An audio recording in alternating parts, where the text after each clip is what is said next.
Et bonjour à tous et à toutes, bienvenue sur ma chaîne pour une vidéo un peu spéciale. J'ai envie de dire, j'en fais tout le temps des vidéos spéciales, mais bon, vous voyez un peu l'idée. Pour vous parler un petit peu de lorsqu'on a acquis un nouvel oracle ou un nouveau tarot, bah, qu'est-ce qu'on fait une fois qu'on l'a? Quels sont les premiers petits rituels, les premières pratiques à faire lorsqu'on découvre un nouveau jeu?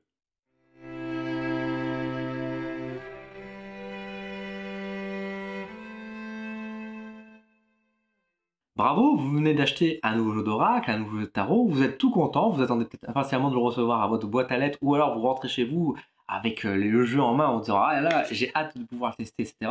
Et là, vous pouvez vous retrouver dans une situation où vous êtes en mode ah mais est-ce que j'ai pas quelque chose à faire avant de pouvoir vraiment le sortir et utiliser les cartes réellement, etc. Il y a peut-être deux, trois petites choses que je peux vous donner comme astuce pour pouvoir bah, vous conseiller tout simplement à l'ouverture de la boîte, qu'est-ce qu'on peut faire par rapport à ça. Alors, bien évidemment, ce que je vais vous exprimer là, c'est surtout ce que ma pratique personnelle. Chacun aura sa propre pratique, ses propres rituels. Trouvez le vôtre. Là, ce que je fais, c'est juste vous partager un peu, moi, ce que je fais quand je reçois des nouveaux jeux et comment je procède, on va dire, avant de réellement tirer les cartes avec. Alors, cette idée m'est venue justement parce que j'ai reçu justement un nouveau jeu. D'ailleurs, je vais vous remercier dans cette vidéo, ce sera le bon outil. J'ai récupéré donc ce jeu-là, donc l'oracle de la sagesse gauloise, qui m'intéressait depuis un petit moment. J'ai pu l'acquérir et l'acheter grâce à vous, en fait, et je vous en remercie. Parce que comme dans chaque vidéo, je vous mets toujours un petit lien d'affiliation pour l'objet que je vous présente en vidéo, donc que ce soit des oracles ou des livres. Et à chaque fois que les personnes passent sur ce lien, bah, vous pouvez financer, on va dire, une partie, on va dire, de la commande directement pour l'entreprise où je touche quelques centimes. Mais bah, quelques centimes sur quelques centimes, ça s'accumule. Et puis ça me permet du coup après de pouvoir directement acheter sur Amazon bah, des ouvrages. Et là, j'ai pu acheter du coup cet oracle, donc je vous en remercie. Et du coup, je me suis dit, bah tiens, profitons-en, vu que c'est un nouveau jeu et que je suis en train de pratiquer mon petit rituel à moi, je vais vous en parler également de ce que je fais. Alors, quand vous avez votre nouveau jeu, etc., vous allez ouvrir la boîte, vous allez le découvrir et vous aurez souvent, donc, à la fois d'un côté, vous aurez les cartes qui seront ici et vous aurez un livret. De temps en temps, vous allez pouvoir aussi découvrir qu'il y a des pochons qui sont à l'intérieur. Le pochon, déjà, on va en parler 2 minutes, ne le mettez pas à la poubelle, absolument pas, gardez-le. C'est quand même important parce qu'un pochon, déjà, ça va permettre de protéger vos cartes. Et moi, je vous recommande, quand vous n'utilisez pas votre jeu, de toujours avoir le réflexe de mettre après le jeu dans le pochon. Parfois, certaines personnes ont tendance à l'oublier et le laisser dans la boîte. Alors, c'est pas forcément très très grave, mais c'est juste que, encore une fois, c'est pratique, ça permet déjà de bien les protéger vos cartes, mais aussi au-delà de ça, si vous avez l'habitude de vous balader, de vous transporter le jeu pour aller chez vos amis, faire des salons, pourquoi pas, etc., c'est quand même bien pratique d'avoir des pochons plutôt de ramener les grosses boîtes à chaque fois avec soi. Donc, gardez bien vos pochons. Après, c'est vrai que si vous rangez le jeu directement dans la boîte et que vous avez tendance à rester chez vous à ce niveau-là, les cartes sont un peu plus protégées et le pochon peut devenir plutôt accessoire justement, mais gardez toujours le réflexe d'avoir votre pochon sur le côté, ça peut être intéressant. Dans la boîte, vous allez retrouver donc très régulièrement donc soit un petit livret, soit un livre plus ou moins important. Vous aurez parfois aussi quelques cartes explicatives. Je pense à Grimaud Cartomancie qui font beaucoup de cartes explicatives plutôt que faire des livrets et des livres, donc c'est pas plus mal non plus. Moi, ce que je vous conseille quand vous avez d'abord vous ouvrez la boîte, c'est vous prenez le livre et le livret et vous le mettez de côté. Vous ne l'ouvrez pas pour l'instant, vous partez directement sur les cartes. Alors, et là, vous allez me dire, Diane, du coup, les cartes, on les prend et on les purifie. Alors, moi, personnellement, comme j'achète beaucoup de jeux neufs ou alors que je reçois des jeux neufs, je ne purifie pas mes cartes. Tintintin, ça y est, c'est la panique ici dans la spiritualité. Diane ne purifie pas ses cartes, qu'est-ce que c'est que ça? Je ne les purifie pas parce que tout simplement, bah, c'est un jeu neuf, il n'a jamais été ouvert, c'est moi qui l'ai ouvert, donc les énergies pour moi elles sont propres, elles sont neutres. Et après, de toute façon, dans la manière dont je procède, etc., je vais l'imprégner de mes énergies au fur et à mesure. Par contre, effectivement, si c'est un jeu d'occasion, etc., j'en ai pas 3000, je dois peut-être en avoir 2 sur au total que j'ai d'occasion. Là, par contre, je vais le purifier. Alors, je peux le purifier soit à la sauge, soit avec de l'encens, etc. Vous pouvez le mettre, alors certaines personnes vont mettre le jeu dans une boîte à sel, etc. Enfin bref, voilà, vous allez trouver un moyen. Chacun fait ce qu'il souhaite par rapport à ça. Vous pouvez trouver des façons. Si vous, dans un jeu neuf, vous souhaitez le purifier avant, vous pouvez le faire. Personnellement, je trouve que c'est pas très utile sur un jeu neuf. Par contre, sur un jeu d'occasion, je pense que c'est fortement utile, effectivement. Donc pour moi, en général, le jeu, je ne l'abîme pas trop tout de suite avec par rapport aux cartes et le purifier. Par contre, j'ai mon petit rituel, c'est-à-dire que je prends les jeux en main et je vais m'amuser à regarder les cartes. Alors là, nous sommes sur l'oracle de la sagesse gauloise, donc les cartes, elles sont un peu présentées de cette manière-là. Il faut voir après selon les différents jeux, et j'en ai pris plusieurs justement pour présenter un petit peu, on va dire, pas forcément les différents types de jeux, mais c'est juste que selon le type de jeu que c'est, je vais pas avoir forcément la même façon de travailler avec. par exemple, celui-ci, comme il va reprendre beaucoup d'éléments de la mythologie gauloise, forcément, j'aurais besoin d'une aide supplémentaire. Mais là, on va aller sur le livre par la suite. Par contre, sur certains jeux divinatoires, comme par exemple le Béline, comme par exemple l'Oracle des Miroirs, etc., pas besoin, à mon sens, forcément d'aller jeter son nez dans le livret. Les cartes peuvent être déjà très symboliques, elles peuvent déjà exprimer beaucoup de choses. Et dans ces cas-là, le processus est plus facile. Le processus, justement, je vais y venir, c'est que je prends chacune des cartes en main et je vais l'observer. Je vais vraiment la regarder, je vais prendre plusieurs secondes pour regarder chaque détail, regarder chaque coin de l'image et voir un peu déjà qui est mon ressenti. Alors là, par exemple, je vois quoi? Je vois par exemple ce personnage masculin, etc. Et je vais faire ce travail un petit peu avec vous. Et là, je vais me dire, bon, bah voilà, là, je vois quoi? Je vois un homme. Donc, dans la posture, déjà, on voit qu'il est recourbé, etc. Donc, on sent qu'il y a de l'effort, qu'il y a de la douleur, de l'appui, etc. Je vois qu'il a un marteau également, il y a une forge, donc on voit un peu le côté forgeron, donc la créativité, la création, mais la forge, c'est aussi un travail qui est quand même assez dur, assez fatigant, qui est avec l'effort, surtout un peu avec sa courbure. On voit aussi qu'encore une fois, il y a un peu l'élément de virilité qui est quand même présenté. Il y a quand même aussi des bijoux, de la richesse qui est représentée, donc ça peut montrer aussi un peu l'orfèvrerie, des choses comme ça. Donc on peut penser, on va dire, aussi à des biens ou des choses comme ça. Les couleurs, on voit qu'il y a un fond qui est plutôt orangé rouge, donc on sent encore une fois des couleurs qui sont très, enfin, une énergie qui est quand même peut-être assez forte, assez costaude, assez ténue. Donc on peut avoir par rapport à ça. Pourtant, vous voyez que là c'est Ucletis. Voilà, j'ai pas forcément une grande connaissance, on va dire, des mythes gaulois, je suis en train d'apprendre justement. Je sais pas trop à quoi ça correspond exactement ce personnage. Mais au moins, j'ai fait un peu ce travail de ressenti. J'ai regardé un petit peu ce que je pouvais voir par rapport à cette carte. Et je vais faire ça exactement avec tout le jeu. Et donc je vais prendre le temps de regarder chacune des cartes et puis réfléchir, regarder un peu ce que ça évoque chez moi. Est-ce que je me sens à l'aise, mal à l'aise? Est-ce que voilà, ça va me parler ou pas? Quels sont les petits détails? Ah tiens, je vois qu'il y a ce petit détail là, ça c'est marrant, etc. Et je vais faire ça. Je vais prendre plusieurs secondes. Et ça, c'est mon petit rituel à moi. C'est ce que j'appelle faire connaissance avec son jeu.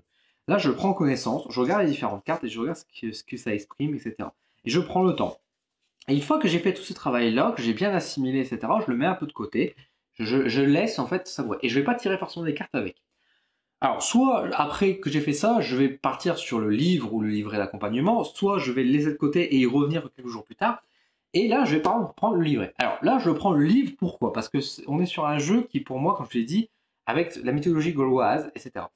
Ce sont des jeux, un peu à l'image comme pour l'oracle du peuple animal, c'est des jeux qui ont une symbolique. Ce sont des jeux qui, pour moi, si on veut pouvoir traduire les cartes, il faut avoir connaissance aussi de ce qu'elles représentent. Autant je peux avoir déjà certains mots-clés, certaines idées qui tournent autour de la carte, je ne connais malgré tout pas le mythe qui est derrière. Et donc là, bah, derrière, je vais du coup aller chercher après dans le livre, surtout quand c'est bien fait. Hein, je vais vous présenter un jour ce jeu, donc vous inquiétez pas, je vous montrerai ce que c'est. Mais en tout cas, quand je vais regarder, bah, du coup, je vais pouvoir aller lire, en particulier, le mythe. Plutôt que de lire finalement la partie, on va dire, explication divinatoire, qu'est-ce que ça signifie exactement le message, moi, je vais plutôt m'intéresser à l'autre partie, on va dire exactement le côté de la mythologie. Il représente quoi exactement? Et donc là, par exemple, je vais partir du coup sur ce qu'on avait sur la carte qu'on a étudiée ensemble. Coetis, qui est donc surnommé l'aiguiseur. Le dieu forgeron porterait la marque aiguisée, qui a donné accus en latin. Alors, après, on a beaucoup d'informations qui est données. Là, on est sur un livre qui est quand même très très complet sur les recherches archéologiques, etc. Donc, vous voyez, après, moi, je vais lire le mythe et je dis, ah tiens, c'est marrant, il y a ça, etc., c'est donné, etc. Puis là, par exemple, dans la partie interprétation, si la force physique est nécessaire au dieu forgeron pour modeler le métal, il n'en demeure pas précis dans son geste, qui requiert une grande expertise dans son procédé pro-gaulois. Le souci des détails lui fait courber le dos sur son ouvrage, tout aspiré à sa création. Donc vous voyez qu'on retrouve quelques idées qui peuvent être présentées, que j'avais déjà exprimées auparavant, qu'on peut retrouver également après dans la divination. Mais le truc, c'est que justement, le fait de connaître aussi les mythes, les personnages, etc., ça permet d'aller approfondir aussi les images. Là, c'était dans un cadre, encore une fois, d'un jeu où on parlait, on va dire, d'un jeu à mythe, d'un jeu à symbolique. Tout comme l'oracle du peuple animal, bien sûr, là, on vous retrouvez à l'intérieur tous les animaux totems. Il faut connaître, on va dire, quelle est la symbolique de l'animal. Parce qu'on peut voir un chat, ok, on peut avoir quelques idées sur le chat, mais dans les relations chamaniques, est la symbolique du chat, justement. Et les jeux d'oracle de ce type, c'est important, du coup, d'avoir le livre. Et dans ce cas-là, en plus, le livre est quand même bien fait, le texte est toujours bien écrit, je trouve. Et ça permet justement de pouvoir lire directement le message, sans forcément le traduire, et de pouvoir l'accompagner. Par contre, il y a d'autres jeux où là, pour le coup, le livre est pas ou peu important à mon sens, où on pourra complètement s'en passer. Je vous parlais par exemple tout à l'heure de l'oracle des miroirs. j'ai jamais réellement utilisé le livre de l'oracle des miroirs. L'oracle G, j'ai jamais vraiment utilisé non plus le livre ou le livret d'accompagnement, qui est très mal fait d'ailleurs, faut le dire. Il y a beaucoup de choses en fait la plupart du temps, les livres et les livrets d'accompagnement, je ne les utilise pas, je les mets de côté, parce que je préfère écouter mon instinct, et surtout quand la symbolique est claire en fait, que c'est des choses qui sont de la vie de tous les jours, qui n'a pas forcément une valeur qui renvoie à des mythologies ou à un symbole en particulier, on va dire, réalisé. Bah, du coup, moi, je passe limite complètement à côté de ce que peut exprimer le livre et le livret d'accompagnement. C'est ma façon de faire, mais c'est surtout l'idée de pouvoir en fait directement travailler avec l'oracle derrière. Donc c'est pour ça que ne vous jetez pas trop vite dans le livre, en fait, quand vous avez un nouveau jeu, et vous dire je vais apprendre par cœur et le lire complètement. Non. Déjà, en fait, pour moi, il est important de bien vérifier en fait si le livre d'accompagnement est vraiment intéressant ou pas. Parce qu'il y a beaucoup de livres qui sont plus ou moins épais, et vraiment, on n'en tire pas grand-chose.